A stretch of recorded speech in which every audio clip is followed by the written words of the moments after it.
Bismillahirrahmanirrahim. Assalamualaikum warahmatullahi wabarakatuh. Bertemu lagi di perkuliahan pemrograman dan aplikasi komputer.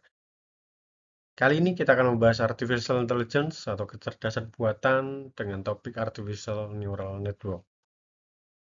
Baik, kita masuk ke materi. Jadi, artificial intelligence atau AI merupakan kemampuan sistem komputer untuk meniru kecerdasan manusia seperti pembelajaran, penalaran, dan juga pemecahan masalah.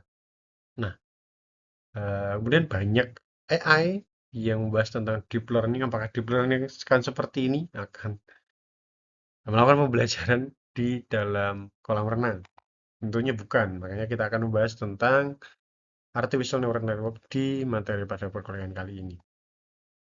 Nah, AI sendiri ada beberapa bagian dari AI sendiri ada di dalamnya ada salah satunya machine learning, kemudian di dalam machine learning ada lagi semakin dalam semakin kompleks itu ada deep learning. Makanya pembelajaran mendalam bukan pembelajaran di dalam kolam renang tadi.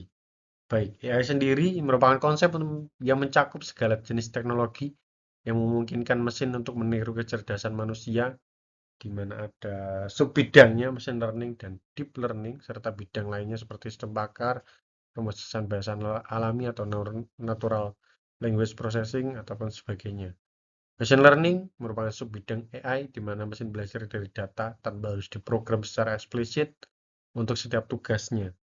Dan deep learning ini subbidang machine learning, di mana deep learning bekerja dengan volume data yang besar dan memungkinkan model untuk belajar merepresentasi data yang lebih kompleks secara otomatis. Itu deep learning. Nah, jadi deep learning bukan satu-satunya machine learning, tapi machine learning bukan satu-satunya di bagian AI itu sendiri. Jadi mereka saling berhubungan. Next, ini apa itu AI sendiri? Jadi ANN, khususnya di Artificial Neural Network, merupakan model komputasi yang meniru cara kerja jaringan saraf biologis dalam otak manusia. Jadi kita menirukan bagaimana manusia berpikir, itu ANN. ANN terdiri dari kumpulan unit pemrosesan yang saling terhubung, mirip dengan neuron dan sinaps pada otak. Jadi misal kalau kita bahas saraf-saraf, jadi akan ada ANN yang memproses inputan-inputan, kemudian dilanjutkan ke hidden layer, dilanjutkan ke output atau decision atau hasil komputasinya akan seperti apa. Itu ANN. Nah, ini fungsi aktivasi dalam ANN. Jadi fungsi aktivasi itu apa? Untuk membuat jaringan mampu mempelajari hubungan non-linear dalam data. Jadi tidak hanya eh, lurus atau model linear biasa. Jadi tanpa fungsi aktivasi, ANN hanya menjadi model linear biasa, mirip regresi sehingga tidak bisa menangkap pola kompleks. Jadi akan terus dilakukan pembelajaran, akan terus dilakukan jaringan untuk mempelajari hubungan non-linear dalam data. Jadi ada beberapa fungsi aktivasi, ada sigmoid, tanha, relu, Licky relu, maxout, dan juga ELU. Nah, jadi ada sigmoid ini, jadi dia akan menghasilkan output dalam rentang 0 hingga 1, cocok untuk probabilitas, tapi tidak bisa menyebabkan vanishing gradient karena rentang yang sempit, jadi karena hanya 0 sampai 1. Nah, Tanha mirip sigmoid, tapi outputnya antara -1 dan 1, membuatnya lebih baik dalam menangani data dengan nilai negatif, namun masih rentan terhadap vanishing gradient, dan juga ReLU atau Rectified Rectified Linear Unit menghasilkan 0 untuk input negatif dan nilai asli untuk input positif, membantu mengatasi vanishing gradient namun bisa menyebabkan dead neurons. Nah, kita masuk ke lapisan dalam ANN. Jadi ada input layer, hidden layer, output layer, itu bagian-bagian dari ANN.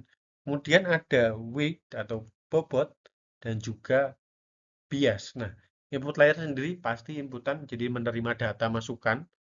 Kemudian hidden layer memproses bobot dari input, jadi dia eh, menambah kemampuan non-linearitas melalui fungsi aktivasi di bagian ini. Di bagian hidden layer, pemrosesan datanya. Output layer menghasilkan hasil akhir, nilai klasifikasi atau probabilitas berdasarkan bobot dari hidden layer. Kemudian weight, bobotnya Dia akan menentukan pengaruh antara neuron disesuaikan saat pelatihan untuk mengurangi error. Jadi digunakan untuk mengurangi error weight ini dan bias. Jadi memberikan fleksibilitas tambahan agar jaringan dapat beradaptasi lebih baik dengan data input. Jadi bisa melakukan sistem dinamis untuk menyesuaikan model dari ANN itu sendiri. Nah, ada 4 proses pembelajaran yang terjadi di ANN. Jadi pertama ada feed forward, jadi inputan dikalikan dengan hidden layer, hidden layer, hidden layer, jadi output. Nah, lanjut ke kalkulasi error. Jadi output yang pertama, ketika dia melakukan proses pembelajaran sekali, dia errornya seberapa. Nah, error seberapa tadi dikembalikan atau di back propagation, yang proses ketiga, back propagation atau back propagating the error, jadi dikembalikan ke ke depan, jadi dia akan ke belakang sendiri, balik lagi ke inputan. Inputan akan mengupdate weight and bias. Jadi akan dilakukan pengupdatean nilai weight and bias untuk lanjut lagi ke pembelajaran kedua, pembelajaran ketiga, dan sebagainya. Jadi ke depan, kemudian di calculating error, kemudian ke belakang lagi, di update weight and bias, ke depan lagi melakukan pembelajaran lagi, di calculating error lagi, balikin lagi, terus menerus sampai mendapatkan model yang terbaik. Nah, ini studi kasus prediksi dengan ANN, jadi kita bisa menggunakan Google Colab ini.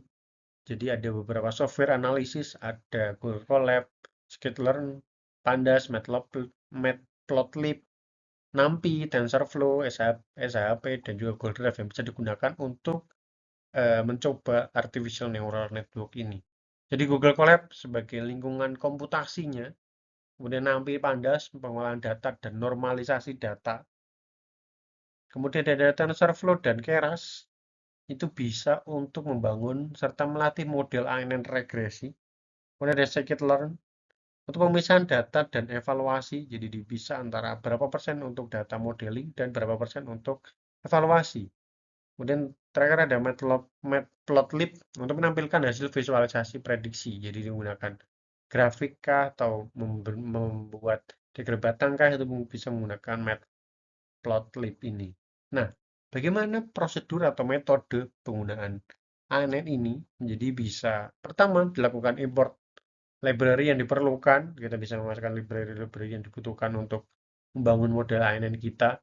Kedua, membuat dataset contoh, kemudian membagi dataset menjadi data latih dan uji, kemudian normalisasi fitur agar jaringan bekerja lebih baik, kemudian membangun model ANN-nya menggunakan TensorFlow dan Keras ini, kemudian kompilasi model fungsi loss MSE untuk regresi, jadi dicek apakah errornya, kalkulator error tadi, kemudian melatih model pada data latih, kemudian 8 evaluasi model pada data uji, dievaluasi datanya dengan pemisahan scikit-learn tadi, kemudian menghitung R kuadrat, RMSE, MAPE, untuk memastikan nilai atau hasil modelnya, dan terakhir dengan Matplotlib, visualisasi hasil prediksi dan aktualnya. Nah, ini salah satu contoh dari aplikasi AI, yaitu pengambilan keputusan berbasis AI untuk penjadwalan irigasi. Jadi kita bisa menggunakan AI-nya untuk analisis data sistem AI, mengumpulkan dan menganalisis data sensor, cuaca, dan tanah, kemudian pemodelan kebutuhan air, memperkirakan kebutuhan air tanaman berdasarkan fase pertumbuhan dan kondisi lingkungan, dan AI bisa digunakan untuk optimasi penjadwalan. Bisa penjadwalan irigasi, penjadwalan pupuk, itu bisa menggunakan AI ini. Next, bisa juga untuk mendeteksi hama dan penyakit tanaman menggunakan AI. Jadi, fisik komputer, kamera, dan algoritma AI dapat mendeteksi gejala penyakit dan serangan hama pada tanaman. Jadi, misal tanaman dimakan ulat, tanaman terserang penyakit apa, terserang bakteri atau jamur apa, bisa dideteksi dengan AI ini. Analisis citra, sistem AI menganalisis gambar daun, buah, atau batang untuk mengidentifikasi penyakit atau hama dari si tanaman. Rekomendasi penanganannya jadi bisa memberikan hasil deteksi, dapat digunakan untuk memberikan rekomendasi perawatan yang tepat. Jadi bisa memberikan bagaimana AI ini signifikan untuk penanggulangan atau mengatasi masalah-masalah contohnya hama dan penyakit tanaman ini. Sekian teman-teman perkuliahan pada pemrograman dan aplikasi komputer pada pertemuan kali ini. Saya akhiri. Wassalamualaikum warahmatullahi wabarakatuh. Sampai bertemu di pertemuan selanjutnya.